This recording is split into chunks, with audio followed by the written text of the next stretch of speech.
What it do, wrestling world? Welcome to Over the Top Rope Wrestling Show, our end of the year finale show. It's your boy, Mr. Steal Your Dibs, and coming at us mobilely. Yes, while he's driving, stunting and profiling his new car, the one, the only. Oh, Kira! Isn't that Kira to your right? How you know I'm not cheating? How you know I'm not? I don't got some other kids that maybe I got kids on a second family that no one knows about. Oh. Ugh, sorry. So just for the record, I never do this, but this is the holiday season. I'm in the giving kind of mood.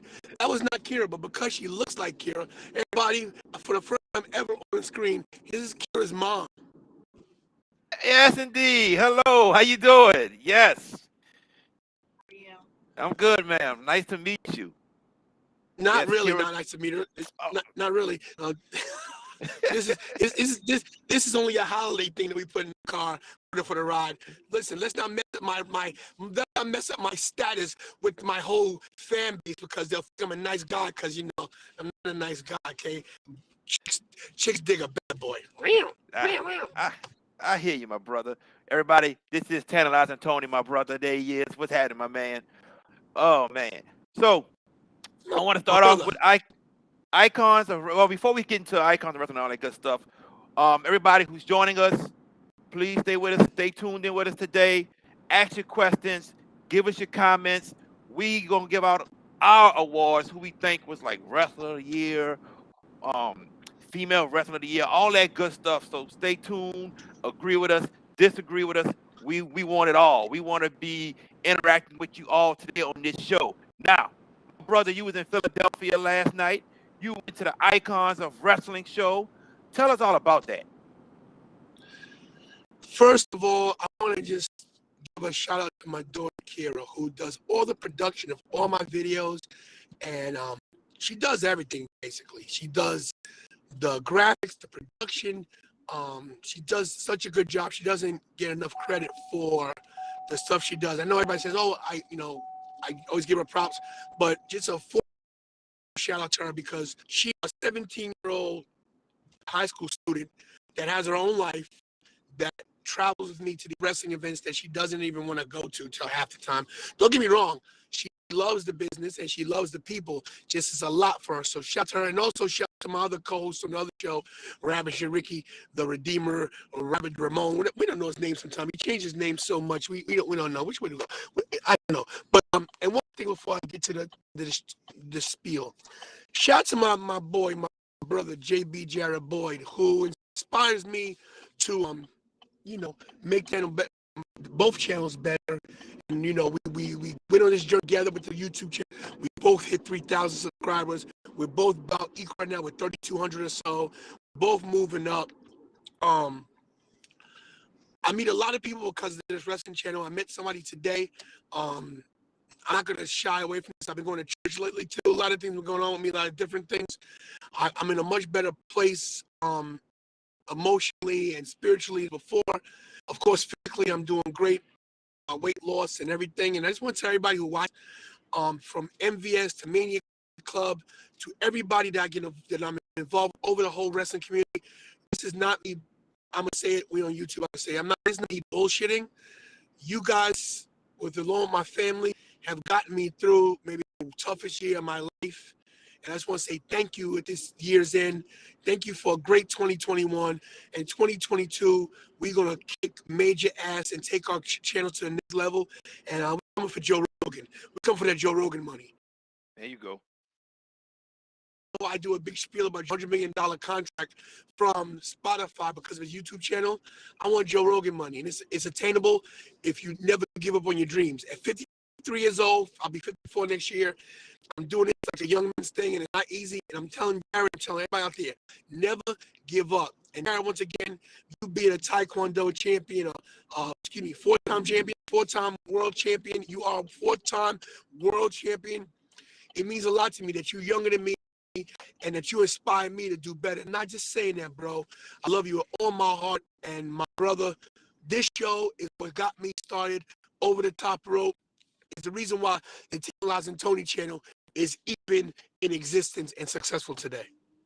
Yes, sir, bro. I'm glad I can be an inspiration to you. I can help you in any kind of way, man. That's what brothers are for, that's what friends are for, my man. And I'm happy that you're in my life. I'm happy to call you a friend, a brother. You know, I love you too, man. Definitely. Respect. All right. Now, in about 15 minutes, our good friend from the Outlaw Mud Show Driving Podcast, Joe O'Connor, will be joining us. We're going to talk to him about Ring of Honor and other stuff that happened throughout the year in wrestling. But before then, I want Tantalizing to tell about Icons of Wrestling, where he attended last night in Philadelphia, Pennsylvania. I cannot say anything bad about the Icons of Wrestling. First of all, big shout out to 2300, the ECW arena. The guys there, the job they do there at that place is amazing. The security team, the director of operations, everybody at 2300 is top notch. They had a great convention yesterday.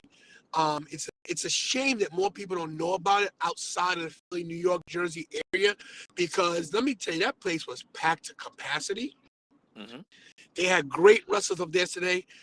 Sting, The Godfather, my good friend Tatanka, my good friend from Busted Open Radio, Dave Greca, my good friend Bully Ray, also known as Bubba Ray Dudley. So many, my new friend Buddy Matthews, as well as Casey Navarro, who you guys will see later on my channel with some stuff we talked about yesterday. Eric Bischoff, who I know from back in the day. There's so many people there that were just so great as not being fans of them, just being nice people. It was just a great day. The Sting line was insane. To meet Sting, the Icon Sting, to get his picture and autograph was $100. Mm-hmm. And there were people there who don't make a lot of money, who are like budget to, who are paycheck to paycheck on that line. And you know what? Sting was gracious, hugged everybody, did not rush anybody out the line. It was just, oh my God, so great. Not to mention the wrestling that night. And another shout out to someone who I met her back at WrestleCade, who we become fast friends. One of your favorites, Mercedes Martinez. Now one of my favorites. She is nothing but humble. Shares my stuff on her Twitter page. Shouts me out in the matches. She had a match. She was like, Tantalizing Tony, watch his channel. Like, bro, that's the ultimate sign of respect for a wrestler who is on the top of their game and shout you out. Big time. It was a great. If you guys gotta support independent wrestling, and I got this from you, bro, and from Joe O'Connell, and a few other people from MVS. I wasn't a big supporter of independent wrestling. I was a WWF/WWE guy. I never watched anything except that. And because of MVS Roundtable, because of that Facebook page, my horizons have deepened and expanded so much because I listen to you guys. So, support your local independent wrestling. Check out your conventions in your area and share them. Let people know, hey, there's a convention in Delaware. Hey, there's a convention in North Carolina. Hey, there's a convention in New Orleans. Some people will travel. Some people will drive long distances. I drove to WrestleCon, and it was the best experience of my life. Like last night, too, who wasn't scheduled to be at Icons of Wrestling other than just to wrestle, shows up to the convention. I happen to have his pictures of him in the car. He made some money because of that. Because I had the picture. There he goes, Tuco, go make some money. I'm doing a little vignette with Kira, and he comes on, hey, Tanner, I didn't know he was coming. Hey, Tantalizing Tony, watch your channel. So it's like, this is nothing but a great experience. Icons of Wrestling was a great experience. Just, bro, I know I'm long-winded today, but we haven't talked in a week, and it's just, bro, I'm on top of the world right now. Well, it sounds like you enjoyed your experience, like we always do when we go to any wrestling event. And you meeting Sting. It sounds like your first time meeting Sting, who is an icon, a legend, bruh. I'll be on cloud 9 also. Right. Listen, and yes, it was a great experience. Don't get me wrong. I'm sorry, I dropped my phone. It was a great experience, but let me tell you, most wrestling events, you have great experiences, and then you have negativity. And I want to say this one thing before we get onto your topic. There was some negativity there yesterday. I'm not going to call people out by name, but the people watching, and I belong to a few pages, and I'm going to mention the pages. So you guys can figure out who treated me bad. Now, I belong to MVS. I belong to Mania Club. I belong to a few pages. I belong to a page called Busted Open Nation. And, I would just say this. Some people from that page big time yesterday after, I don't know for what reason, I really wish I knew, but I don't know if they're mad at me for something. I don't know if I did something wrong. And I don't really care at this point because I'm going to be who be. But I do know this. The last event that we had at the 2300 Arena, I sat at a table with Bully Ray and Dave LaGreca, who are great guys. And there were also some people there at that table. I paid for the entire table, their lunch. Yeah. I paid. Mr. Tony, the bus driver, who doesn't make a lot of money, who works for the state of Delaware, who lives paycheck to paycheck, I paid for the whole table and I paid the tip. Right? And I'm not trying to boast or brag because I did it because Dave LaGreca was there. I did it because Bully Ray were there, and I respect those guys. And I did that for them. And because other people were at the table, I was courteous enough to pay for them as well. Never asked for a dime, never asked for nothing. And then yesterday, I was in there with Kira, and I was like, hey, what's up? And they're like, hey, I got big times. Now, I wasn't going to mention who it was, but it was from the Busted Open Facebook page. They big time me. But I'm going to say this. I'm a bigger dude, and whatever reason they big time me, they must have their reasons. But let me just say this, okay? If there's any kind of something I did wrong, my apologies. If I didn't, okay? But here's the thing. I'm never going to apologize for me being me. I'm Tantalizing Tony 24 hours a day, 7 days a week. I'm this way at home. I'm this way in the street. I'm this way. I'm never going to apologize for being in life and for being me. So if you don't like me, if you want to ride with the Tantalizing me, the Tantalizing Nation, don't want to ride on the Nation Tantalization train, then get the hell off. I don't care. And that's my spiel, and you just tantalize. Thank you, Mr. JB. Did you watch SmackDown this past Friday night? I sure did. Okay, so we saw Paul Heyman get fired. We also saw the return of Brock Lesnar. And this storyline keeps getting better and better and better. I'm more intrigued now to see what's going to happen at day one. WWE wants day one to be like now their fifth major. That's what they wanted to try to make it to become. And to have Brock versus Roman again, yeah, that's the perfect time to do it.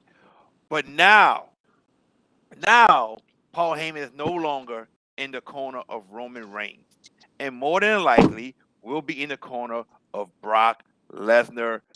I mean, dude, I am so intrigued now on what's going to happen on the next two SmackDowns and at day one. What do you think? So let me first make a little disclaimer. Look, I'm not coming to day one. Okay. Damn. Let me tell you why. It's not because I don't want to go. Damn. It's not that I don't want to go. It's not a financial thing. It's not. It's that GCW in Atlantic City is the same weekend. Yeah. And here's my thing. And I'm going to be honest. I'm being selfish. I get more interaction with a local crowd like GCW because more independent wrestling. I get to be closer at ringside. I get to talk to fans in depth. I get to get my cards out.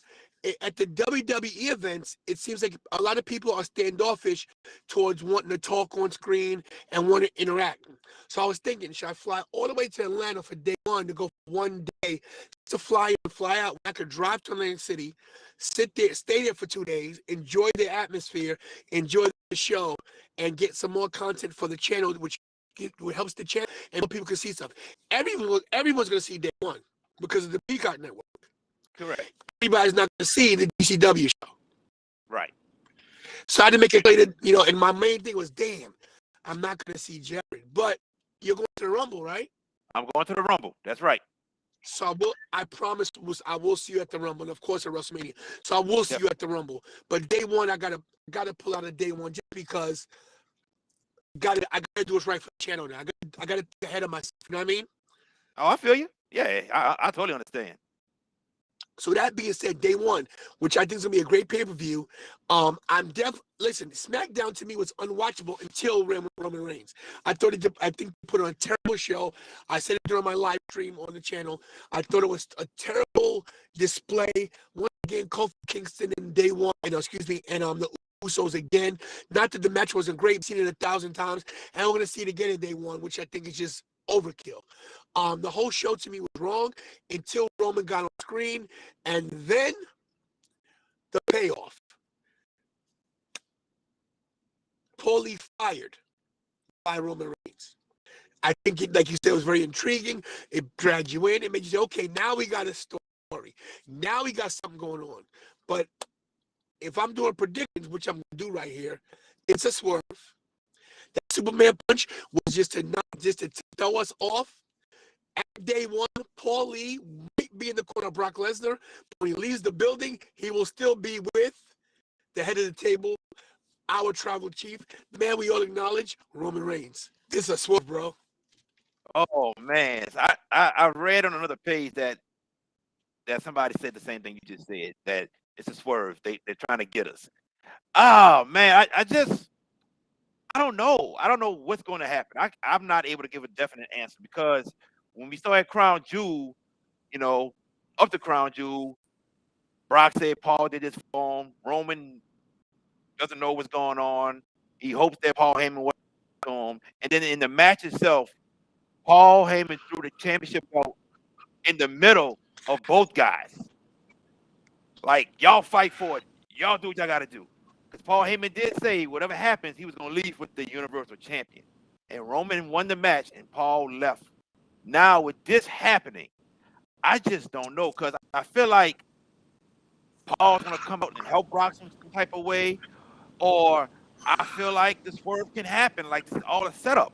I just don't know. That's why we got to stay in tune, stay intrigued, and stay watching this right here. Because this story between Roman and Brock has gotten better since Brock Lesnar returned to the WWE at SummerSlam. I agree 100%. They've done everything right with Roman Reigns since he came back off of his sabbatical from COVID. And we talked about this, that we were waiting for Roman to come into his own, to turn heel and tap in to that Samoan evilness that all of them have shown. They've had The Rock at it, Rikishi at it. They all have had that it factor to turn bad and make the crowd hate him. And now Roman Reigns gets cheered more than booed because he's a heel. Yes, exactly. It's what we all wanted for years. And to allow Roman to just be himself like they did with The Rock and Stone Cold, it is paying off big time in the world of wrestling. And let's not forget that Roman came back, and Roman's promo skills have drastically improved so much to where you just have to sit down and listen to Roman when he gets on the mic now. Years ago, you didn't want to hear Roman talk at all, but now, hey, this man shows that he's dedicated to the sport of wrestling, and anything that he has to do to get better, he will do, and also that he takes it seriously. He takes it seriously. Yeah, you're not wrong, bro. Everything you said was 100% right. And it makes, gives me optimism that WWE does listen when it comes to the big things. Because we've been crying for Roman to be in this persona and to be in this position for years. Since Royal Rumble, where Batista returned. Yes. They should have pulled the trigger then, and they didn't. They dropped the ball with him in WrestleMania 31 and get the title to Seth Rollins. As great as that cash-in was, Roman was at his peak right then. He should have beat Brock Lesnar clean, and everything would have been different. Roman Reigns has done a lot for the company, but they've put him in a negative light by the way they treat him, by the way they don't let him be him, and by the way they have him look inferior to Brock Lesnar. Now him being a heel looking inferior to Brock Lesnar, it builds his bad guy character. It builds his heel character because now everyone thinks again, well, Brock's back, Brock's gonna dominate. But guess what? You got that little factor called Paul Heyman, who you never know what's he gonna do, where's he gonna turn, where his allegiance lies. You know what I mean? So I think day one, main event at day one is definitely gonna pay off. I'm not sure about the rest of the pay-per-view. I heard Madcap Moss is on it, and I mean, to me, it's just like what? But anyway, I think that storyline alone has definitely it's keeping me watching WWE right now because it's the it's the biggest thing going on today. And I'm going to just give you guys a little bit of a insight now. I'm in the hood right now, and there's some stuff going on. So if I go dark, it means I had to run because they're shooting.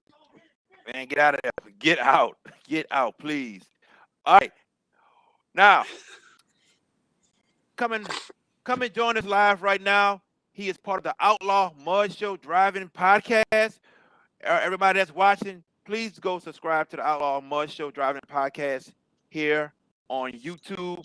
But this is our good friend that we've known for years. Everybody, I present to you Mr. Joe O'Connor. What's going on, Joe? Not too much. Just finished up the podcast myself. I hear you. Tell everybody about your podcast, the Outlaw Mud Show Driving Podcast. Yeah. Every week, myself and three others, Mohammed Fadi, Pete Guest, and James Blanton, we do a podcast on Sunday morning. Usually it's uploaded on Sunday nights.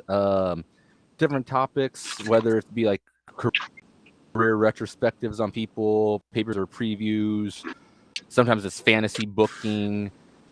Today it was just Mohammed and I talking about the of AEW itself. So we're looking at, where the company is going to be heading in 2022, who's going to be who could possibly be winning what championships. So we kind of dived into that one. A couple weeks ago, Pete and I did it for WWE and NXT. So figured do an AEW version to show fairness between the two. Gotcha. Well, I'm glad you're here joining us, my brother. Tony, you got something to say? Of course, my man Joe. I haven't been talking to you in a while. It's good to see you, my brother. I miss you so much. I want to tell you something too, Joe. Your movie reviews that you do. Yes. And your podcast. Yes. I don't just say things the same because my subscribers are going to get them no matter what I do, what I say. But when I tell you things from the heart, your delivery, just in your words, how you type them and text them on your reviews, it gives me a different look into movies and into wrestling on how you portray. Your take on things is so different than mine. You're so much more methodical and you're so much more in depth in explaining things. It's teaching me and giving me inspiration on how to, give me a more in-depth description on I'm dead serious because I watch you do a lot of movie review stuff on your page, and I read everything all the way through, like why this is and how come you see it from this aspect. I gotta tell you, man, I'm give yourself enough credit how good you are. You gotta go to the next level with your podcast and everything. And anything I can do, I'd love to have you on as a guest on the Tantalizing Tony show because we do have 3,300 subscribers, almost 3,000, and I know, of course, Jared has you here all the time as well. But I'd love to have you on on the Monday night shows. We do the watch-alongs, and you can give your insight on stuff because, bro, your stuff is top freaking notch. You guys, Muhammad, Pete, James, you guys are awesome. I'm not just saying that. I love your 4-man panel, bro. It's good. It's good TV, bro. It's good content. Thank you. It really is, bro. Thank you. So give us. I know Joe's very humble. He's the opposite of me. I know I put myself over all the time, but Joe, you got to put yourself over more, bro, because you are the shit. That's true. That's right. He's so humble. He's so freaking humble, bro. Oh man, yes indeed. Joe, I want to start off with Ring of Honor stuff with you, because in my opinion, you are the biggest Ring of Honor fan that I know. I love this. I love the promotion. Yeah. Yeah, because you get deep down into it. Before I get into Ring of Honor Final Battle and Ring of Honor closing down, I want you to talk about I was there. Ring. Yes, sir, you were there. Oh I want you yeah. to talk about Ring of Honor, like from the start to Mhm. now, like memories of Ring of Sure. Honor that you have, and regarding some of the best wrestlers that we've seen in Ring of Honor that are in WWE and AEW, stuff like that. Yeah. Like I first came aware of it through like, internet dirt sheets, magazines back in 2002. And I would read, the results and everything. I didn't first see anything of it until like YouTube became a thing. Um, so I basically went back and I watched like pretty much all like the title changes I could find. So found a lot of stuff with Samoa Joe, CM Punk. I had read a lot about. This is before he debuted in ECW, so I looked up a lot of like CM Punk stuff on YouTube. But then I didn't start watching it weekly until it got bought by Sinclair and started being on like syndication. Um, so like here it's on like the CW affiliate on like 9 o'clock at night on Saturdays, but it's also on like 3 a.m. one night, like 1 a.m. So it's on like 4 or 5 different times throughout the week at various different time periods. Um, that's really when I started watching it weekly. But for me, I would say who just is Ring of Honor for me is Jay Lethal. Jay Lethal is the guy who always had great matches with anybody and everybody, whether it be like guys who had been there for years before him, like Jay Briscoe, guys who were coming up like Matt Taven, people from like New Japan, CMLL. Jay Lethal was that guy. Jay Lethal also elevated Jonathan Gresham from small tier worker to, in my opinion, the best wrestler in the world today. Lethal for me is probably Ring of Honor's top guy. But then, before that, Samoa Joe and CM Punk, their trilogy of matches would probably be some of the best. Mark and Jay Briscoe, Jonathan Gresham, obviously, I hold up in high regard. Adam Cole, I think, really helped bring Ring of Honor to a next level because when when kind of had like that little mini boom between like 2014 and 2019, a lot of people were Ring of Honor at that time. A lot of it was like, Bullet Club shirts being at like Hot Topic, stuff like that. But Adam Cole really stepped up and became like the prickish heel that we all love him for right now. He had been up with Bullet Club, really made him the guy to watch. His interactions with the Young Bucks were amazing. So I would put Adam Cole as one of the top Ring of Honor stars of all time as well. Awesome. I'm gonna ask my second question. Tony, you can piggyback after Joe gives us his thoughts. We've all watched Ring of Honor Final Battle, and pretty much we all say best pay-per-views this year. Just Yes. spectacular. Give us your thoughts about Final Battle. From opening match on was high energy. Like when the Righteous came out, like they were on a different level as far as like their swagger to the ring. You could tell like they usually come out very methodical, very creepy in that like cult, like Wyatt family style way, but like they just went completely over the top on this one, and it worked for them. I loved that their pre-show they took full advantage of. Like WWE will have a 2-hour pre-show with like 2 matches that each have like maybe 10 or 15 minutes. AEW, they'll have like an hour-long pre-show, but it's just going to be like a battle royal or something.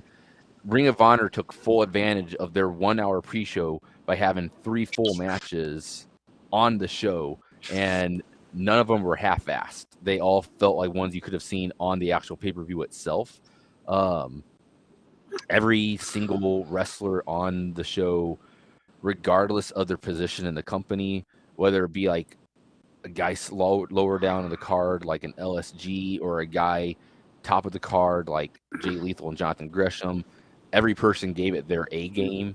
It was kind of an audition tape for them to be like, hey, you know, this is what you guys have been missed the past year and a half. A lot of people gave up on Ring of Honor once AEW started.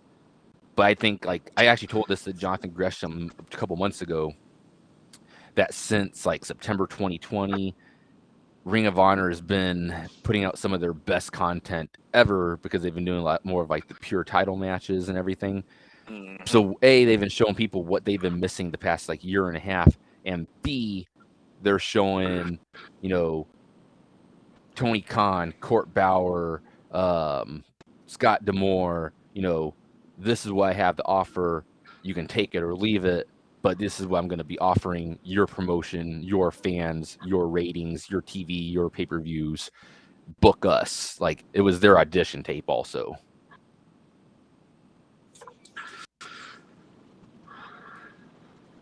Tony, your thoughts about the pay-per-view? I have no thoughts. Come on. No, I'm joking. Joe, I'm sitting here. If you notice, I will talk a lot during the show, but when Joe's here, I just want to listen to what Joe has to say. So I gotta follow this guy. This is like I'm like Triple H and Chris Jericho, and he's like The Rock and Hulk Hogan. I mean, I don't want to follow that, But I'm going to give you a different view on it because I was there.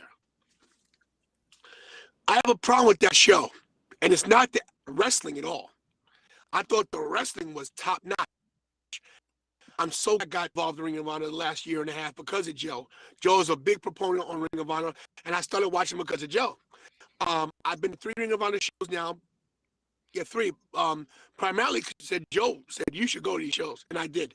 I had to be a Final Battle. I didn't get to talk to Joe prior to that. I should have, but he said something about Jonathan Gresham. I've seen Jonathan Gresham wrestle over the course of the past 2 years on different independent shows. H2O Wrestling out in Jersey, some independent shows in New York, Battleground Wrestling in Philly.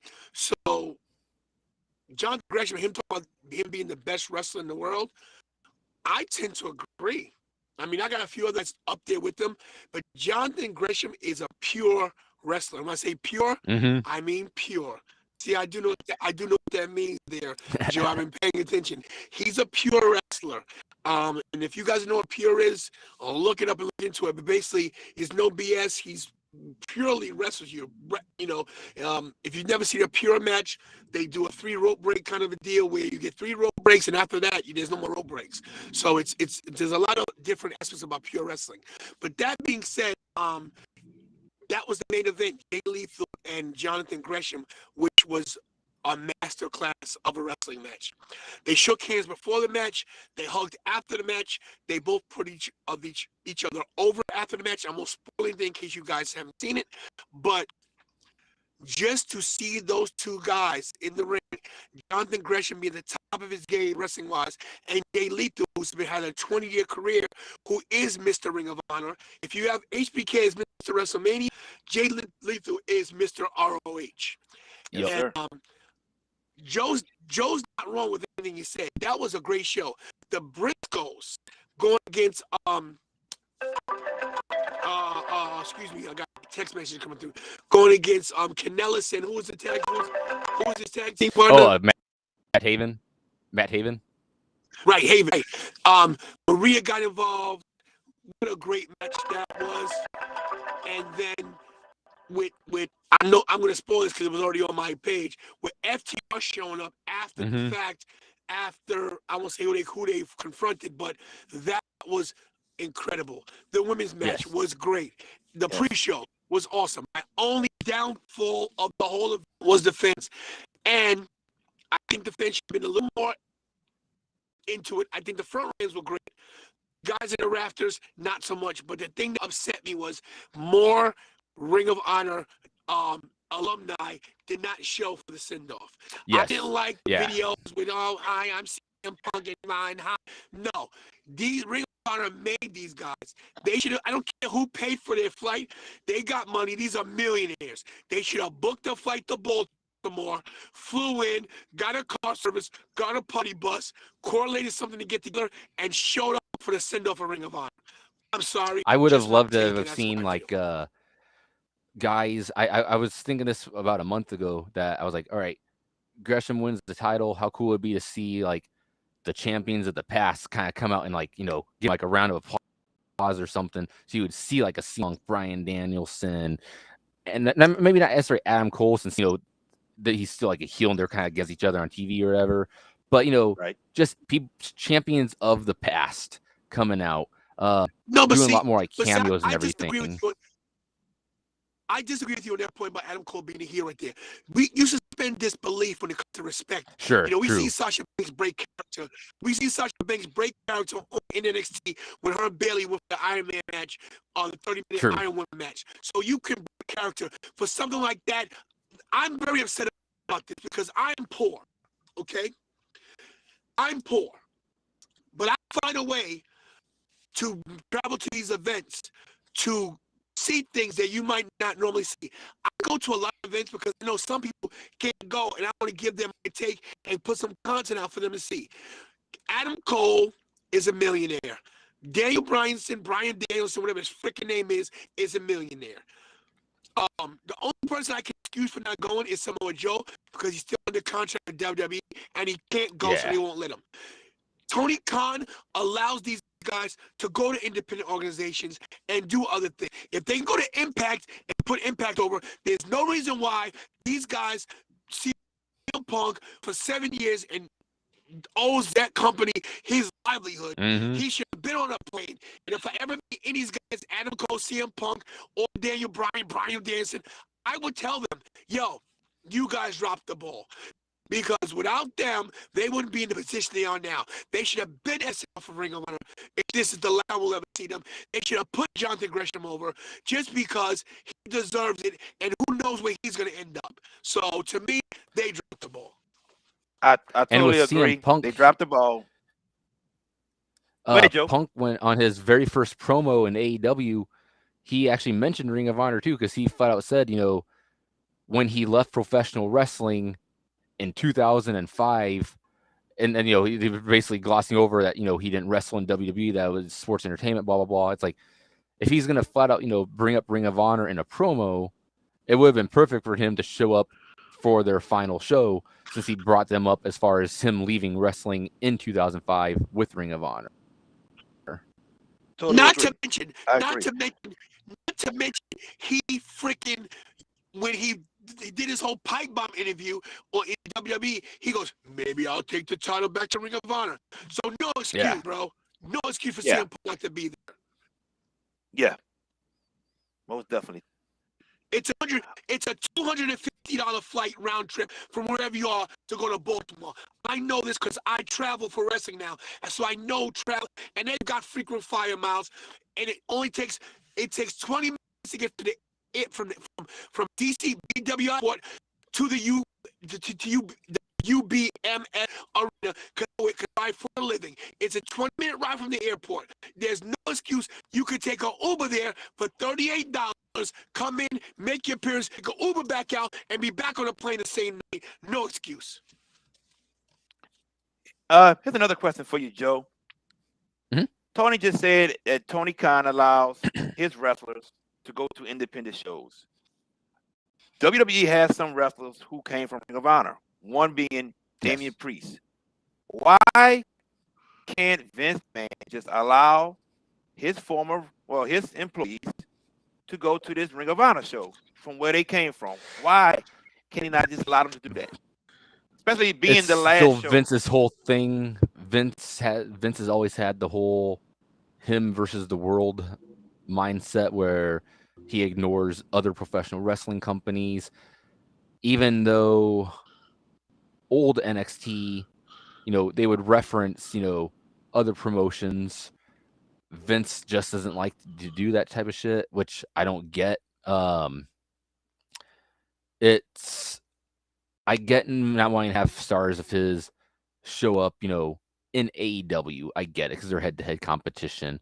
But Correct. a company like Ring of Honor that's just on syndication, and especially a company that essentially fed NXT from 2014 to this year. Because, basically, before that, 2012 this year, because so many of their former NXT champions were all Ring of Honor champions. Right. And not necessarily even just champions. So many of their NXT champions have been in Ring of Honor, period. WWE owes a huge thank you to Ring of Honor.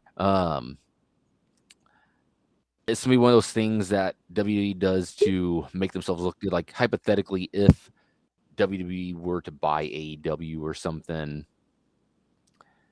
they would put out like a documentary about them, but they would do it in a false praise, backhanded sort of way to make themselves look good. And it's like, you guys could have done this or that during this time period. An NXT Ring of Honor working relationship would have been awesome, in the past. Something that, obviously didn't fall. But, there's a lot that Vince could have done, even for the final show. To go off of what Tony was saying, if the AEW or Impact guys actually showed up to Ring of Honor, that would have made sense. But Vince could have at least let guys like Seth, Cesaro, Samoa Joe, whomever, send in a video.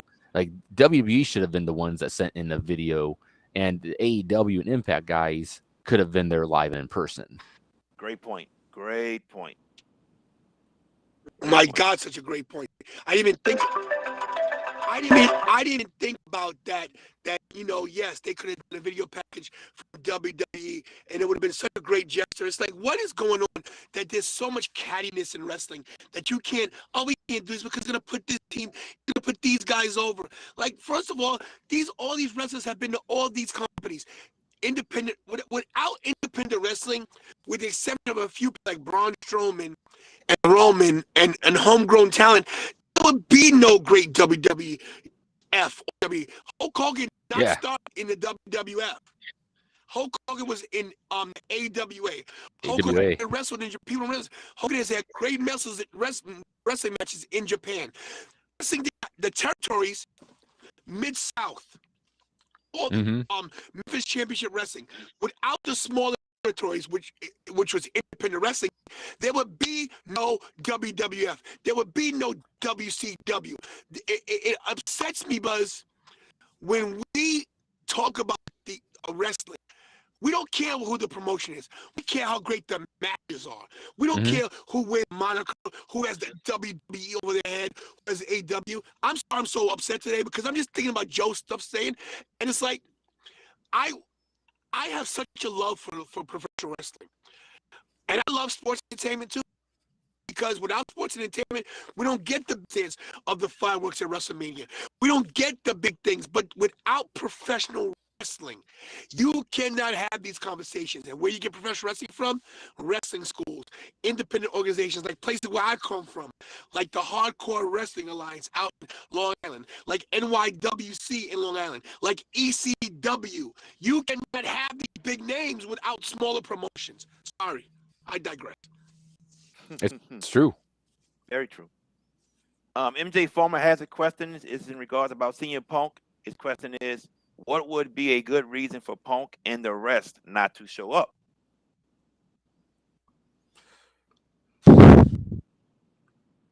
Laziness. I mean, as far as, especially because CM Punk 24 hours early was at C2E2 with them.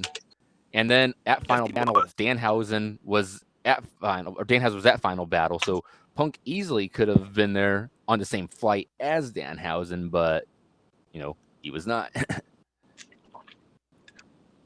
To mention Danhausen, I met Danhausen at WrestleCade in North Carolina in November.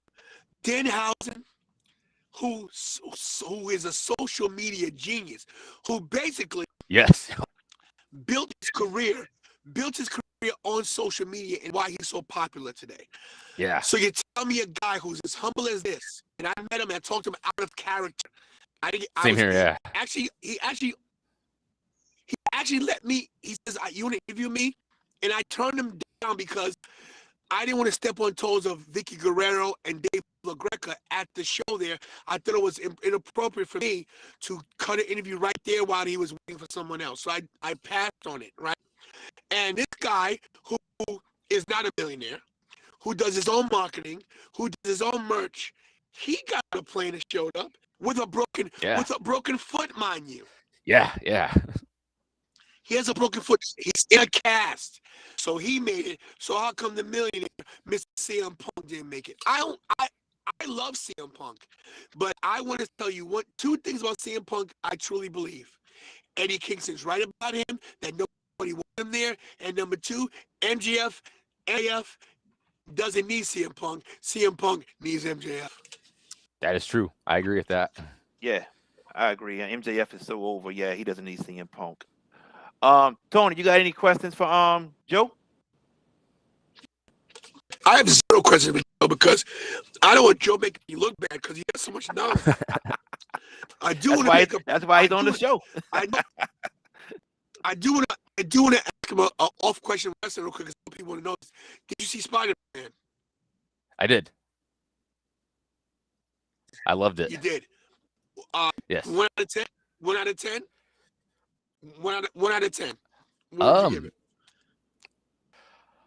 I usually don't get out of 10 things, but I mean, at the moment, if I just had to say anything, I would say I'd give like a 9 or a 10 because it was great. It was epic. Yes. It was a gift to Spider-Man fans. I do as well. It had such a Avengers Endgame feeling the whole movie to me. Yeah, it did. It felt larger than life.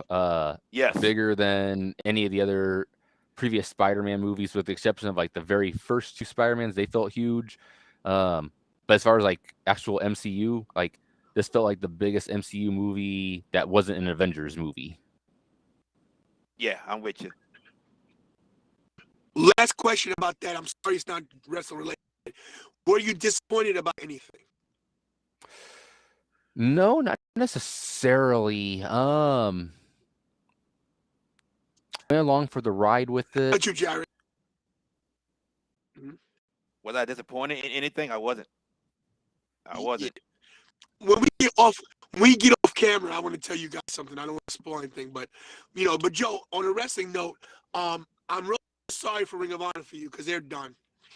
Yeah. They're not coming back. I'll tell you why. This is my take. So I didn't get to put this video up yet because I'm still downloading stuff. But at the Ring of Honor show, they were selling everything. And when I mean everything, I mean everything. Everything. Oh man. They had t-shirts going for $2. Oh shit. They get t-shirt free to empty out their inventory. I mean, I didn't get shirts. I thought about it. I'm gonna grab a whole bunch of stuff, but I wasn't even thinking at that point. But I'm talking about there were JD2 shirts going for $2. Jeez. They had Ozies. They had Ring of Honor bags. They were selling the Ring of Honor. They had 3 championship titles. I was trying to get on these, but this guy beat me to it. They sold the Ring of Honor title for $100. A legit replica for $100. They were getting rid of everything. So both of y'all do not think when WrestleMania week comes, and we've heard rumors about Ring of Honor trying to start up again around that time, y'all don't think it's going to happen? I don't think it is, honestly. I think AEW is going to purchase the library, or WWE is going to purchase the library. Not to mention Sinclair, and like the Sinclair company, they don't know what they're doing. No, Sinclair bought them just to have cheap programming, and like this weekend's ROH TV was basically their top prospect show, they were calling it. So it was basically showing their like stars of 2022. So it was basically like Ring of Honor 2.0. It was a bunch of people who you don't really know, with the exception of the main, which had like Dak Draper and Josh Woods in it. But the other matches were all guys who you don't really see on ROH TV. And it's like, this ain't really what Ring of Honor is at the moment. So yeah, I personally don't see them returning. I think they'll have the announcement that they're coming back like they did at the end of the pay-per-view for April. But personally, I think AEW is going to pick up the library. Because AEW kind of needs to have another company's library if they want to do, like, if they want to get into streaming themselves. Right. Like if they were to do something on like HBO Max or whatever, if AEW had like Ring of Honor matches on HBO Max, it gives them plenty of content. Yeah. Wow, I didn't think about that. Don't know why I didn't think about AEW trying to buy the video library, but good point. Great point. I hope that WWE doesn't buy it and then put it in a vault, because that's the kind of stuff they do, you know. Mhm. And Sinclair would sell it to WWE because they're going to get a big payoff for it. So I'm just hoping that, you know, Vince doesn't. I mean, what happened to Evolve? I think What happened to Sinclair Evolve? would sell it. Evolve, they got purchased by WWE, and they were originally going to have, you know, NXT second show, which essentially became 205 Where Live is now, Evolve? which And it's where nowhere. is it? And where's Evolve? Exactly. Yeah. Because Vince got a hold of it, and that's what happens. And this is what he does. He buys these companies. He bought WCW. And you know, the invasion angle with WCW could have been epic. Epic. Oh yeah. You didn't even need the names. You didn't need Kevin Nash. Anything. You still could have done it better than that. But no, he ruined that. Look that down. Now he's got Evolve. Now he's gonna outbid. Listen, Tony Khan's got more money, but Vince has better knowledge of the marketing aspect of wrestling, and he'll have a better pitch to get that Ring of Honor library. I think If he doesn't gets even that, need a pitch. it's a wrap. I think Sinclair Broadcasting, they're not necessarily wrestling fans. They're business people. And if you're just a guy who runs a business like Sinclair, if you were to be told, oh, I have AEW, or Tony Khan of AEW on the phone, or I have Vince McMahon of WWE on the phone, their brain will automatically go to, oh, WWE. I know what that is. I'm going to take this phone call. WWE has the benefit of having their name being recognized with a company like Sinclair. So Sinclair could easily just talk to Vince and ignore AEW because of the name recognition. Now, of course, Khan has, you know, a pretty self of more or less his dad, so that could be a factor as well.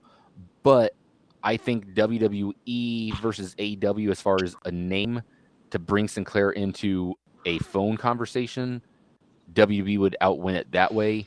But again, I think AEW could do more with the library since most of their stars are Ring of Honor guys, whereas WWE would kind of be like, oh, that's just the indies. AEW would treat it as, you know, a fellow promotion, whereas WWE would be like, oh, this is just, you know, the minor leagues that they were in before they hit the big time.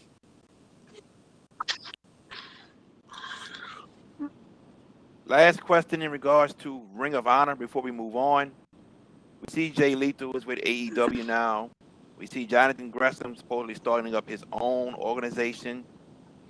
What other Ring of Honor stars can you see going to WWE or AEW? I think Gresham and Danhausen are both AEW destined. I think a lot. Briscoes are AEW destined. Matt Taven and Mike Bennett have been doing NWA, but they are also backstage at AEW. Josh Woods has done a dark match for AEW. The main Dalton Castle's an AEW possibility for sure. But I think a lot of the guys would probably be more like Impact bound or something like that. My big thing that I'm thinking is if they actually do a freer narrative versus the wrestling world feud. I could see AEW using guys like EC3 and Adam Shearer, not necessarily signing them, but I could see the whole freer narrative faction, if they bring in like Rockstar Spud as their 5th member, and you build up to a time where they're going in and invading pretty much every promotion, and you could have a time where Tony Khan in kayfabe is meeting up with Court Bauer, Billy Corgan, Scott D'Amore, and these companies are fed up with EC3 and Adam Shearer and company invading their companies and destroying their matches, and they challenge, the freer narrative guys to like a 5-on-5 match. So it's like NWA, MLW, Impact, and AEW plus like an outside company like maybe New Japan. They have like a 5-on-5 war versus the freer narrative. I think the bigger question, instead of just who's going to be going to AEW or anything, is how the actually wrestling landscape is going to look in 2022, because I think there will be a lot more of people going from promotion to promotion for cameo appearances. Like Christopher Daniels is kind of doing that right now. He's signed with AEW, but he's doing a lot more indies. He's doing New Japan. So I think there's going to be a lot of really interesting possibilities with the wrestling landscape come 2022. You just said with most of these wrestlers, you see them maybe going to AEW. Do you think, due to the numerous amount of releases that the WWE has had this year, that a lot of these wrestlers will not want to sign with the WWE? I do too. I think a lot of guys now, back these, it was like, oh, I want to go to WWF for NWA. In the 90s, it was I want to go to WWF for WCW. In the 2000s, it was basically just WWE. In the 2010s, it was basically just WWE. Now it's basically wrestlers who kind of want to work anywhere other than WWE. And that's not a knock on WWE. Like, a lot of people think if you're knocking WWE that, you trash completely. I still watch all their products every week. It's just a thing that wrestlers can work a lighter schedule, get better pay for a lighter schedule, especially like not even necessarily looking at AEW, but if you look at a guy like Brian Myers, who has a wife and 2 kids, instead of being on the road and wrestling for WWE 3 times a week, he has to travel like once a month for Impact, and he has to wrestle like 3 nights in a row. The rest of the month, he can spend his time at his wrestling school, and he can spend a lot of his time with his kids, with his wife, and still, because he had a name recognition from WWE, make pretty decent money and a comfortable living in Impact. I think there's a lot more possibilities and doors open for independent wrestlers coming up, from guys who have been released from WWE, guys who are in Ring of Honor. There's more possibilities for them instead of WWE. WWE is not the end all be all. Sure, at the end of the day, everyone will still want to main event a WrestleMania. If a person says they don't want main event in WrestleMania, they're basically lying. Everyone wants to have that WrestleMania moment, but WWE is not the end all be all. Tony, you want to piggyback? Joe, yeah, definitely do, because Joe makes a lot of great points on a lot of great things, but I'm going to talk about WWE right here in a bad light, because, and me being elder statesman, you two guys, I'm a WWF guy from day one, pun intended. My ultimate dream, of course, was to be part of the WWF, WWE, work in the front office, work anywhere I could contribute my gifts to wrestling. I think because you guys are a little younger and you guys still have optimism about wrestling, that you guys are looking at it from a different window pane. You guys looking at the half full, and I'm definitely looking at half empty. Because if I'm a wrestler on the scene, and I'm gonna tell you this, and I know this is gonna sound crazy because I don't like the word influence, how they say with YouTubers or influencers. Mm-hmm. But Kira, my daughter, the producer of my show, was explaining to me. She goes, "Dad, you're an influencer now." I was like, well, "I'm not an influencer. I have a YouTube channel." She goes, "No, the people that watch you, that subscribe to your channel, watch you, and what you say influences their take on how they watch their shows." And I was like, "No way." He goes, "No, think about it. You have guys on your channel that are marks, and they are, and I'm a mark too. I'm a mark." She goes, you have people on your channel who are marks. They believe the way, oh my God, they believe that Roman Reigns really hates Brock Lesnar. And when you say something about those two people, they look at it through your eyes, and you're influencing them. So me being as a social media guy now and having a channel that is an upstart, that is gaining notoriety, I'm going to tell you this. I much rather go to an AEW show, independent organization. It's the reason why I'm not going to day one, because I'm so turned off by the product. And I'm a guy who is in love with Ricky the Dragon Steamboat, who loves Macho Randy Savage. Without WrestleMania 3, I never step into the ring. I never become a professional wrestler if I don't see WrestleMania 3. I'm the biggest WWF/WWE guy you're ever going to meet on the face of this planet. And I don't care about that company anymore. And I'm thinking now that wrestlers are thinking the same way because of the Young Bucks, because of Chris Jericho, because of Cody Rhodes. You don't need the WWE to have your WrestleMania moment. Will you go to WrestleMania? No. Can you say, "Oh, I made it in WrestleMania"? But I don't think you need a WrestleMania moment anymore to be on top of your game. I'd rather have all-out moment. I'd rather be all in. Get Joe. A guy, perfect example of that. A guy who has had 2 WrestleMania moments, but his best career has been post WWE is Matt Cardona. Like, that dude is killing it in life right now in every aspect, especially in professional wrestling. And it's all because of his post WWE career. And he's not even in AEW. The dude's just doing anything and everything. He knows how to book himself, and he knows how to present himself in professional wrestling in any promotion he goes to. Agree. And that's my point. And that's my point, brother, is that you don't need the WWE to make it anymore, because they have proven Matt Cardona is the perfect example. Matt Cardona, who has come from the places I've come from. Matt Cardona and Brian Myers wrestle because of people like me. And when I say people like me, I mean people that wrestled in Long Island in Wrestling Alliance. Hardcore Wrestling Alliance, people don't know a lot about it. You guys should really check into it. But Hardcore Wrestling Alliance and NYWC are so closely entwined with each other, because NYWC, the owner, Shane, I won't say his last name, he doesn't like to be promoted, but he knows Mikey Whipwreck from HWA. He knows Mike Norman, Paul Warrior, Kevin Bates, the Flawless One, Robert Franklin. Because of the HWA, there is an NYWC that produced Matt Cardona, that produced Kurt Hawkins, aka his name Brian Myers.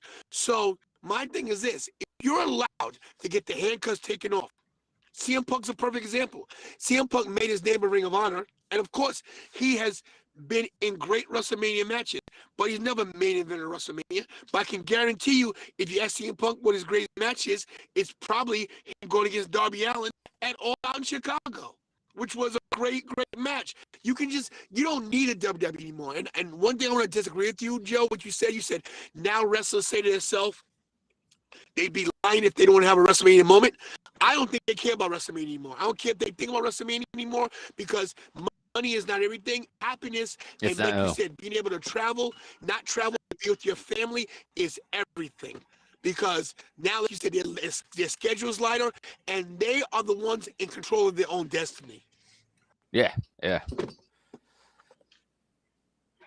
Great points from both of you fellas. Great points. I don't think either of you are wrong. I like both points. Now, Joe, this is I think Joe's 100%. I think Joe's 100%. Let me say this. I think Joe's 100% right. I think that the wrestlers now, they might have had, oh man, WrestleMania. I don't think they care anymore. I think that Vince has turned everybody off. If you can lose me If you can lose me as your ultimate fan, don't get me wrong, I watch everything, but I'm not like, I can't wait. Now, of course, I'm going to WrestleMania. You know I'm going to WrestleMania because of you guys. I'm not going to see the matches. I don't care about who's in the match. I It's care more about the that I'm in camaraderie. WrestleMania with my friends and we'll have a good time. Yes, I don't care about WrestleMania. And I care about you guys. that's the other thing with like having your Mania moment is it's more of a hindsight thing. It's more of a person in the back of their mind thinking themselves, it's like, oh, everyone wants to have that, Steve Austin being a Shawn Michaels type moment. But it is the thing where it's just the time has completely changed. And WrestleMania itself doesn't really feel like WrestleMania itself anymore. WWE just doesn't feel like it even cares about wrestlers anymore.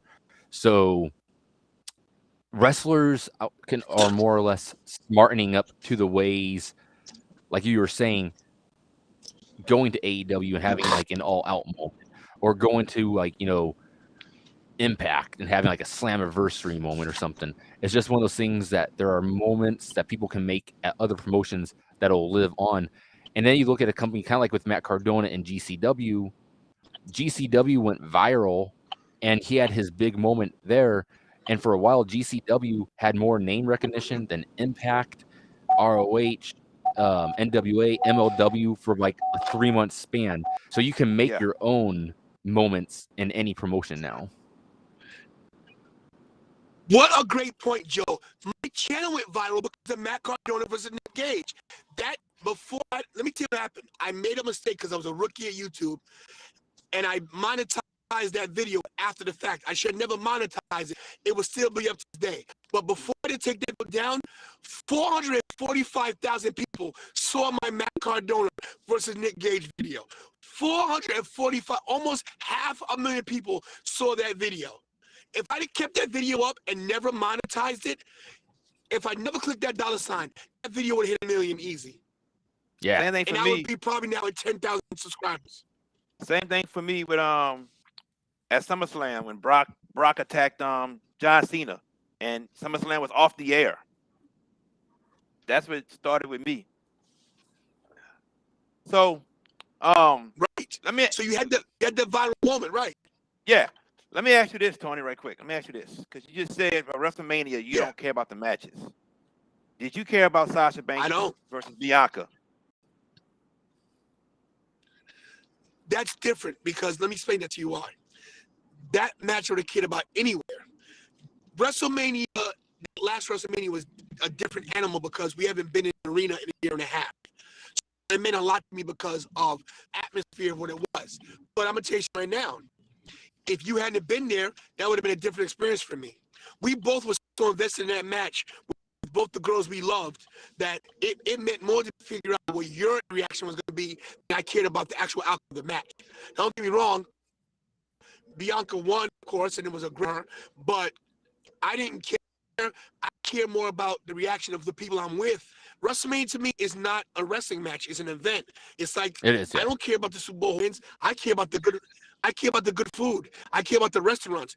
I care about hanging out with my friends. I care about Jared. Think about this, bro. That WrestleMania weekend, we ate like kings. Yeah, we did. We ate like kings. We went to great restaurants. We went to the restaurant where we sat at the bar and had that freaking I had a lettuce wedge. I had a wedge of lettuce that looked like a masterpiece. It looked like a masterpiece of food. I don't care about WrestleMania. I booked my WrestleMania trips because I'm like, oh my God, I haven't seen so-and-so in so long. I hadn't seen Jared in 3 years before that WrestleMania. I could not wait to get there. And I was sick and out of it and in not good condition. And I didn't care because all I cared about was seeing Jared at WrestleMania.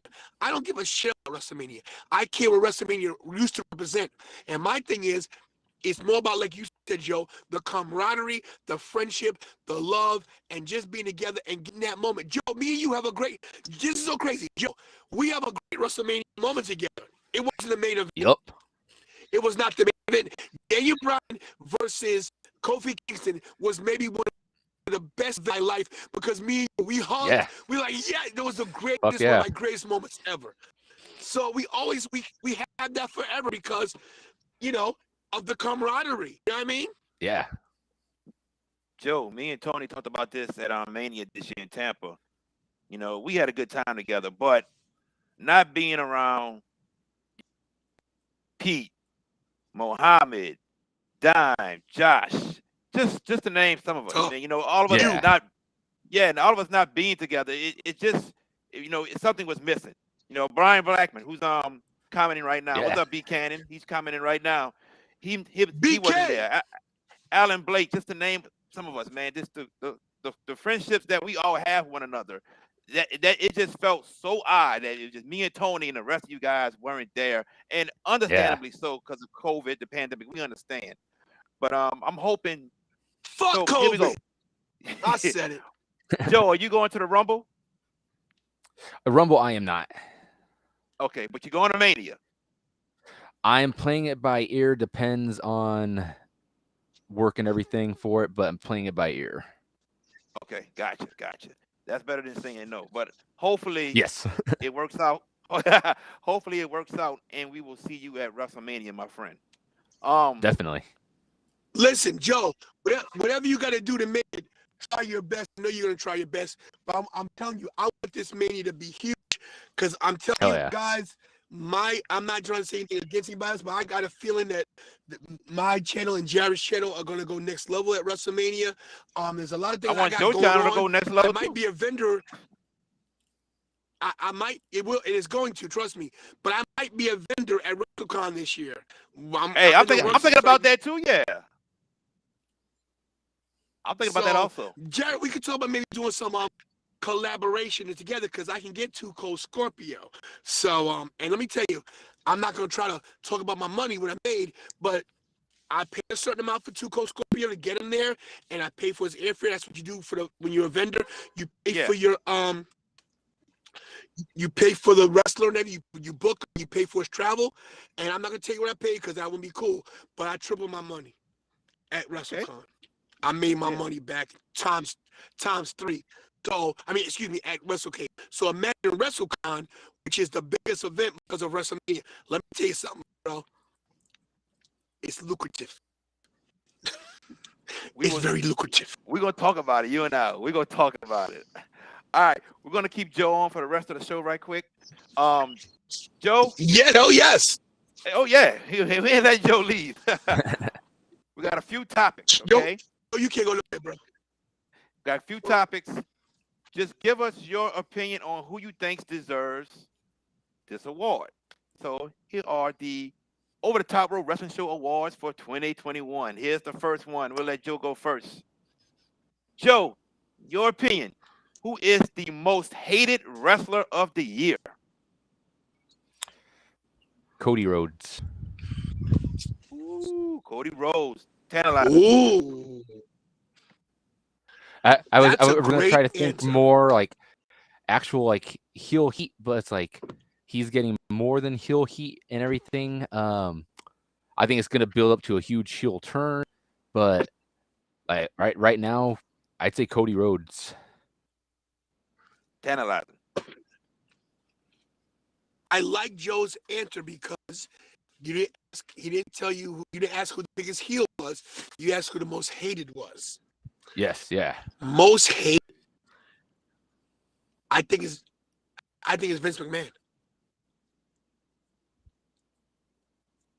He's hated by everybody, and he technically is still a wrestler. He's a talent. He's hated because of the mistakes he's made with WWE, with the releases, with the lack of vision, with the lack of putting the right people over. So I think VKM is the most hated in the business. So the answer I picked when I was getting these topics together, the answer I picked was Cody Rhodes also. I hadn't seen nothing like this since the fans turned on Seth Rollins. Yeah. It's just actually I would say even further back. The Seth Rollins comparison is great because that did happen strongly 2 years ago. But I'd say at least with Rollins, they turned him heel super fast, so it kind of went to their favor. Cody Rhodes, this is basically a Roman Reigns the night after WrestleMania 33. Yeah, so Orlando. Basically, after he beat Taker. Yes. Great analogy. Yes, sir. I agree with you on that. Most popular wrestler of the year. I'll go first. It's Roman Reigns. I can't think of nobody else. Tantalizing. That's tough because the year was split up in such a way that Roman was only popular after he returned. He wasn't popular the first half of 2021. So I'm going to go with Bianca Belair. Joe. I think her I'm WrestleMania gonna moment go. was the talk of the town. I'm gonna have to go CM Punk. Okay. Wow. Match of the year. Tantalizing.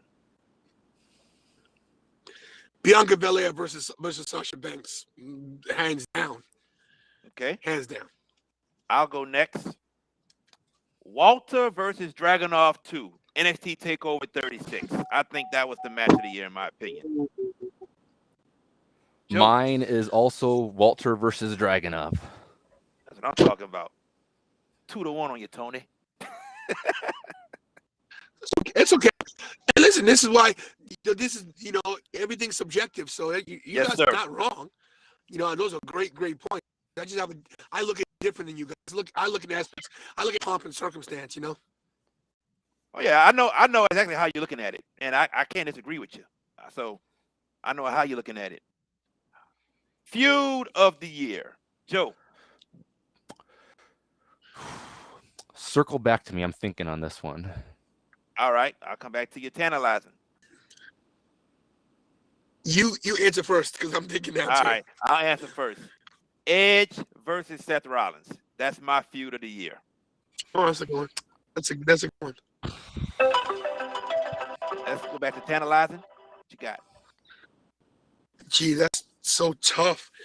It is. God. You know what? I'm gonna go Adam Page and Kenny Omega. Okay. That's a good one. Back to our good friend Joe O'Connor. God, this is a tough one. Those are both really strong candidates because Edge and Seth was multi-layered and it went a few months. Page and Omega told a great story over the course of a few months. Mm-hmm. God, I'm trying to think who I would actually go with. And I just think I'm trying to think of NXT right now. Maybe let me try to get Joe in my corner. Also being there was for the AEW World Title. Made it a little put more of something on the line to fight for. Edge and Rollins more of a I think I am going to have to go with Adam Cole and Kyle O'Reilly, actually. Ooh, yeah. Oh, good one. Good one. Yes, sir. That was a great one. His is better than ours. Yeah, his is better. I kept thinking of like top guys in different promotions right now, and then I was like, shit, there's a bunch of people who aren't even in this company or on the show right now who had stuff. So I was thinking back throughout the rest of the year, and theirs was an intense feud from the start, and all their matches had mass intensity behind it. They had history before this feud. I'm gonna have to go with Cole and O'Reilly. All right, great answer. I love it. Our good friend Brian Blackman, he said Randy Orton and Edge. That's 2020. That's last year, 2020, not 2021. Randy Orton and Edge. Tony, you got sound effects in your car? Pots and pans. All right. Did we lose Tony? Tony, can you hear still? Oh, we cannot hear Tony. Oh, Tony, bruh. What did you do? Can't hear you, Tony. Oh, Tony is having technical difficulties. Me and Joe are going to He is move on. frozen. He'll Oh, yep, he's he's back. frozen. He's back, but there's no sound. Nope. No sound from Tony. He'll come back. He'll come back. Try to log out again and log back in because there's no sound.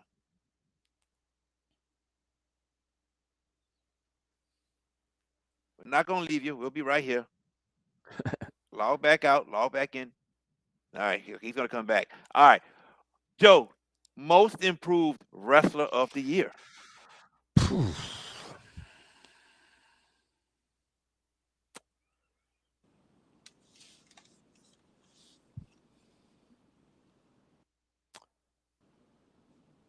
Trying to run through different shows real quick and Apologies. thinking about them. What was the question? We got Joe starting off with most improved wrestler of the year. I am gonna go. I'm gonna go with Josh Woods, in Ring of Honor. He went from just kind of a big guy that kind of looks like the type who Vince would have loved back in like 2004 SmackDown era. A guy who possibly could have had a 1 month feud of Taker and then gotten released a month later, to a guy who has been having clinics with anybody and everybody in Ring of Honor. So I'm gonna go with Josh Woods for most improved of 2021. Okay. Great answer, Tony. Liv Morgan. Oh yeah, That's who I had I also. think Liv Morgan. Yeah, I have Liv Morgan also. Yeah, she definitely turned the corner at some point. I think losing Sarah Logan and Ruby Riott, aka Ruby Soho, was the best thing for her. She Yeah, I has totally a lot agree. of heart and it's transitioning over perfectly with both her character and her in-ring work. And her promo skills. Mm-hmm. Yeah, Liv Morgan also for me. As far as match wise, what was the best box office draw of the year? Tantalizing. Are we talking money or aspects of what I want to see? Well, what happened? What match that happened this year? And I guess in regards of money, also, yes. That's a tough one. I'm gonna say Kenny Omega versus Bryan Danielson in Long Island at the Arthur Ashe Stadium. I think Okay. that match was money. I think that everybody couldn't wait to see that. It went 30 minutes, it went on draw, but it just was one of those epic classic wrestling matches that you could have put on any main event pay-per-view. Joe? As far as mainstream attention and actual venue goes, I'd probably have to say Sasha and Bianca at Mania. As far as like spectacle of crowds go, it would be like Punk and Darby. But I'm gonna have to go with Bianca and Sasha on this one. Great answer. Great answer. My answer, I looked at it from a couple ways. I looked at Roman versus Brock at Crown Jewel. And then I had to think about which pay-per-view had the biggest crowd also. And how the storyline went to make this match be very intriguing to where people wanted to see it. I know what he's gonna And say. I know what you're gonna say. what am I going to say? What am I going to say? You're gonna say Damian Priest and Bad Bunny versus The Miz and Morrison. No, I'm not. No, I'm not. Because Ah, WrestleMania didn't have the biggest crowd this year. that's SummerSlam true. had the biggest crowd. That's I think true, yeah. Roman and John Cena. That was the third I mentioned. Yeah, Cena, Ethan Guevara agrees with me. Cena versus Roman. Yeah, Cena and Roman What's up, in front Ethan? of 40,000 fans. In front of 40,000 fans in Las Vegas, to me, that was the biggest box office draw of the year. And we're going to get Brock and Roman again at day one in front of 20-something thousand fans in Atlanta, but we'll see how many people streams in on the Peacock Network, which I think is going to be a lot. Yeah. All right. We're going to start with Tony on this one. Best television announcer. Best television announcer? Yes. This is easy. All three of us are going to say the same thing. It's Pat McAfee. McAfee's Okay. money. That's we getting that. We get that's in a couple more questions. Best color announcer. Oh. He's a color announcer. Sorry. So what are we doing? Play by play. Okay, So mean like play-by-play? Yeah, play by play like Jimmy, all of them. Yeah. Like you talking about? Oh, wow. That's Yeah, Michael Cole. Yeah. What's the guy's name on NXT? What's his name? The guy with Wade Barrett. Yeah. Vic Joseph? I like Vic Joseph. I think Vic Joseph. I'll go with Vic Joseph. Yeah. I'll go with Vic Okay. Joseph. All right. I'm going with Tony Schiavone. And Wow. I think if somebody on that show would let Tony Schiavone talk more, it would show. I'm going with Tony Schiavone. Yeah. Nice. Joe O'Connor.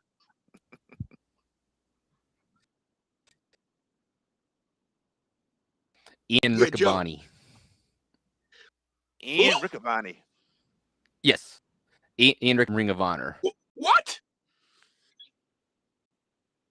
Yeah, okay. Yeah, it's a unique way to call Riccaboni. matches. He's very soothing. He knows how to call the actual moves themselves. Most play-by-play guys get lost in the shuffle. WWE ways, they make them sound too much like Cole.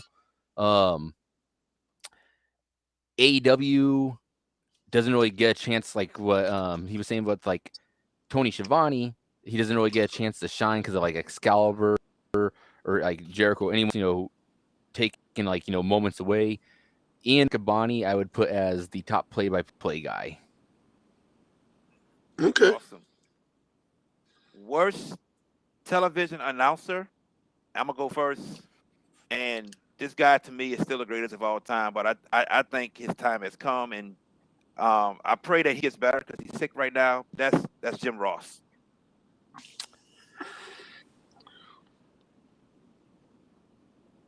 I Joe, agree with who you Jim got? Ross. Jim Ross. Tantalizing. Let's make it a trifecta with Jim Ross. All right, here it is. Jim Ross, trifecta. Now, Tantalizing, I'll let you go first because I think we all might be in agreement with you from what you just said a minute ago. Best Pat color McAfee, announcer. baby. Pat McAfee Joe? is money, baby. Pat McAfee. He's the best thing going in any announce booth in professional wrestling right now. He completely is in his own complete world when he's talking. And his doesn't care. enthusiasm He just shines through when you're listening. Yeah. He doesn't care. He doesn't follow the mold. He doesn't care. He's himself. Yeah. I've always said that I don't think Michael Cole sucks, but I think Michael Cole has to have the perfect partner to have a great chemistry with. Yes. And I've always said I don't think he had great chemistry with anyone since Taz left, because I thought him and Taz were the best announced team for WWE at that time. But man, with Pat McAfee, it's spectacular. Yes, best color announcer is Pat McAfee, hands down. Worst color announcer, I'm going first. That goddamn Excalibur. I swear to God, this guy wants to be play-by-play, color, just talks so much. That's what kills me so much about AEW. Let Tony talk. Let Jim Ross talk a little bit. Share it evenly. He just Tony Schiavone and Taz would be a perfect two-man booth. Yes, sir. Did you say Excalibur also, Joe? I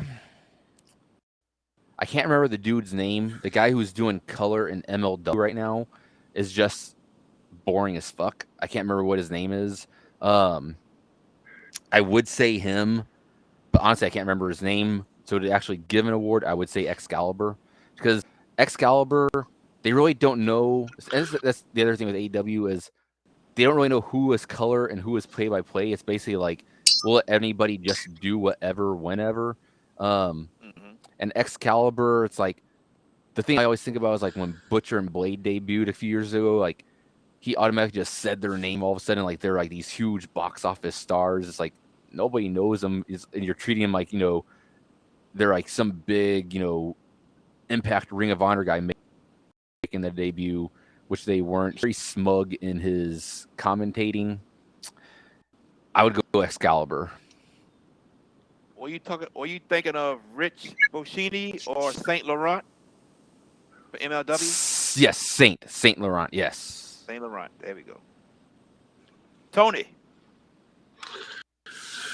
I actually like Excalibur just because he's weird, but he's the worst. I got that love-hate thing with him. It's weird. I like him that he's terrible. I like that he's terrible. Makes sense. All I can right. get behind that. Joe, best wrestling show that comes on cable television. Now, when you say cable, does that include streaming services? I'm including streaming services also. Yes, sir. NXT UK.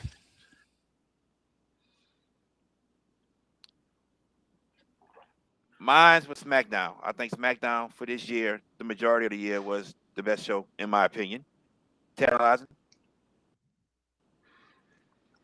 I'm gonna go with AW Rampage because it's only an hour.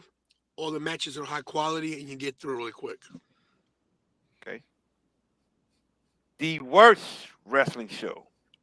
Tantalizing, you go first. Monday Night Raw. Monday Night Raw. Really Monday Night Raw. Wrestling. Really awful wrestling. The best pay-per-view of the year. Tantalizing.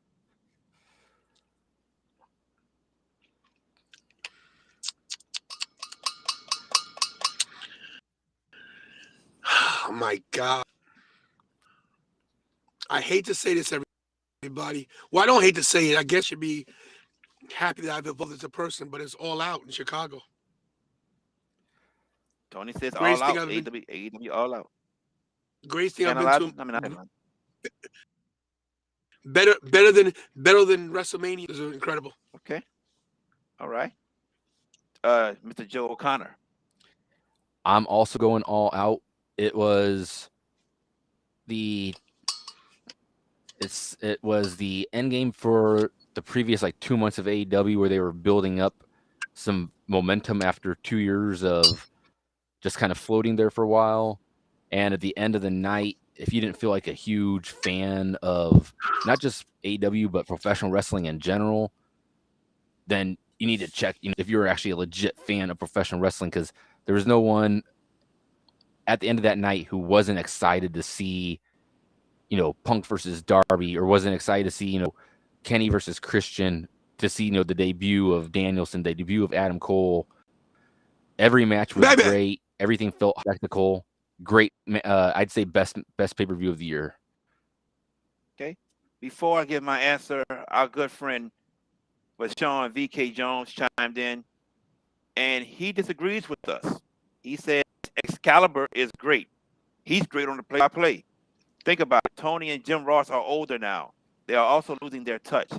Excalibur does a great job carrying the show. My brother, VK, I love you. You know that, bro. You're my great friend.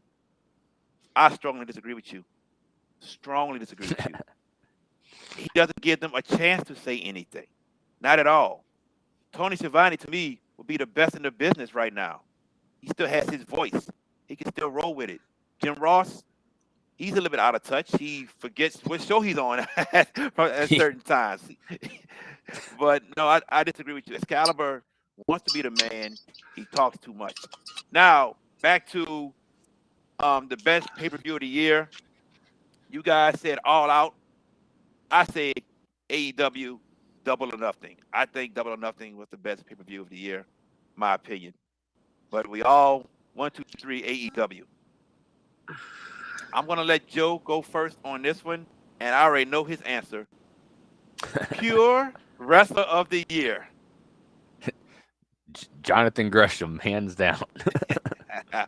I'm with Joe, Jonathan Gresham, Tantalizing. We're all in agreement that one. Boom.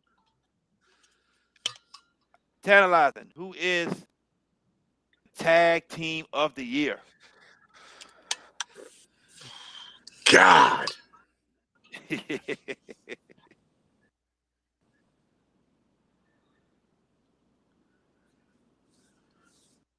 Oh my God. Because of the story and because of everything that they went through the whole year, and them not winning the tag team titles is the one thing we shout them. But I think Jurassic Express, Jungle Boy, and Luchasaurus. All right. I am going with the Young Bucks. I still think they're the best tag team in the world. I'm sticking with it. And they were the best this year, in my opinion, the Young Bucks. Joe O'Connor. I am going to go with. I think I'm gonna have to go with Pretty Deadly from NXT UK. They Wow. Great answer. kind of Great came out of answer. nowhere. They seemed like guys who once they won the belts would just be transitional champions, but they wound up having great matches with every team on the NXT UK roster, and the belts made those guys from jokes into legit threats. I'm going with Pretty Deadly. Great answer. That is great. Don't know how I forgot about Pretty Deadly, but that's a great answer. MJ Farmer, he says FTR, another great answer.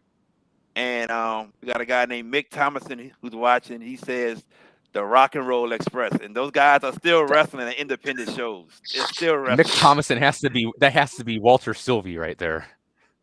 I'm thinking that. I'm thinking that. Yeah. It's not. It's not. Yeah.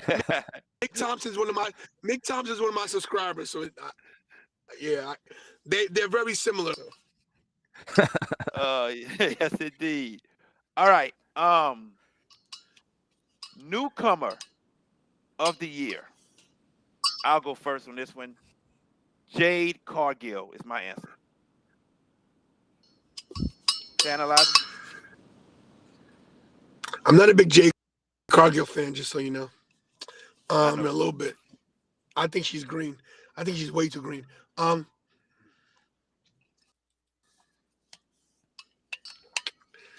don't know if you consider this person a newcomer or not, but well, I guess you know what? I'm gonna give it to Rick Steiner Jr. I will not call him. Okay.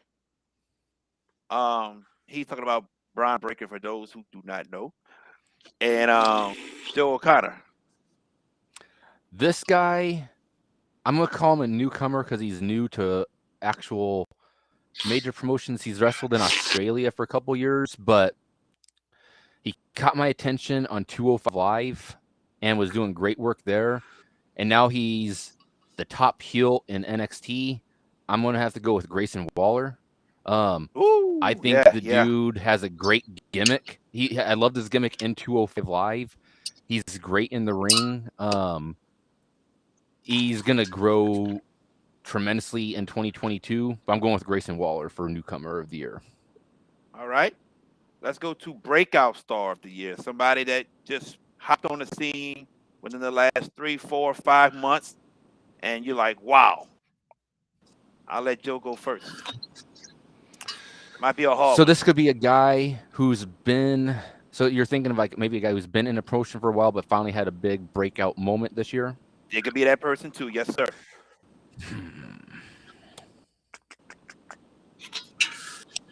Honestly, I'd probably have to say Jungle Boy. I think Jungle Boy went from being just a AEW signee this year and a tag team wrestler to being a guy who you can depend to put into main events. He grew with his character, grew in the ring. He feels like a big star now. His entrance gets fans super pumped. I'm going with Jungle Boy. He's going with the son of Perry. Tantalizing.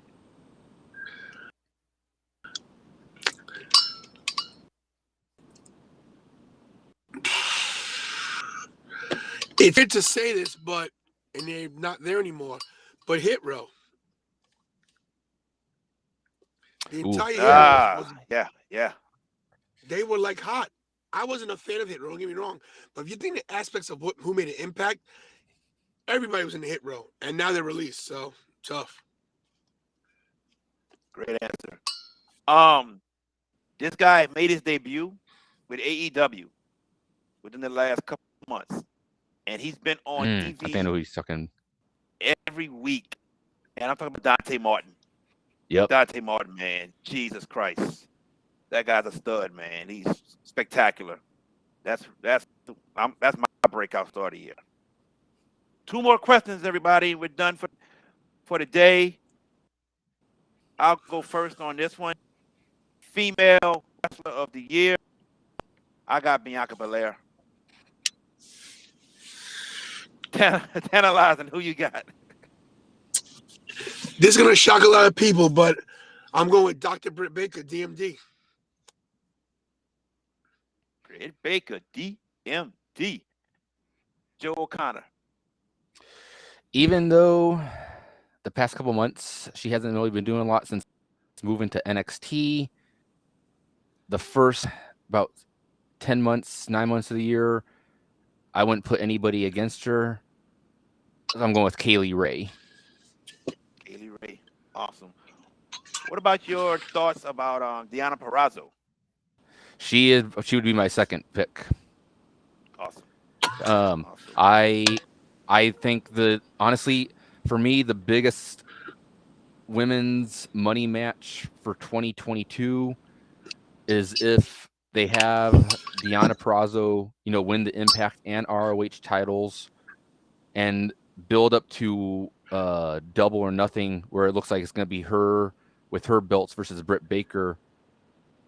And, you saw Britt Baker win.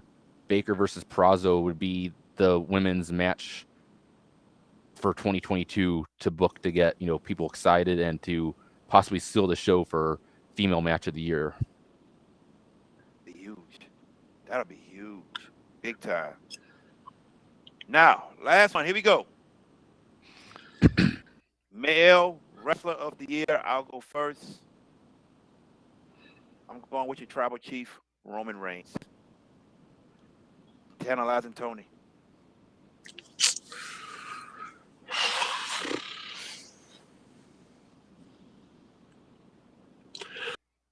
I'm going with Kenny Omega. Okay, Kenny Omega, no problem. Great answer, Joe O'Connor.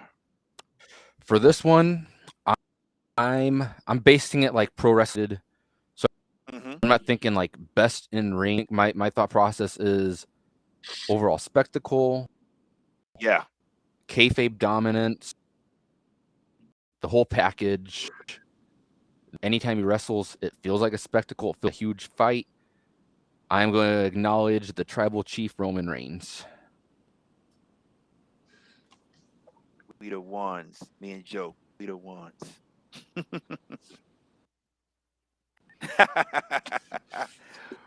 All right, before we go, Joe O'Connor, where can everyone who's watching this show and then who'll watch it later on YouTube through my channel and Tony's channel, where can it go to subscribe to your channel?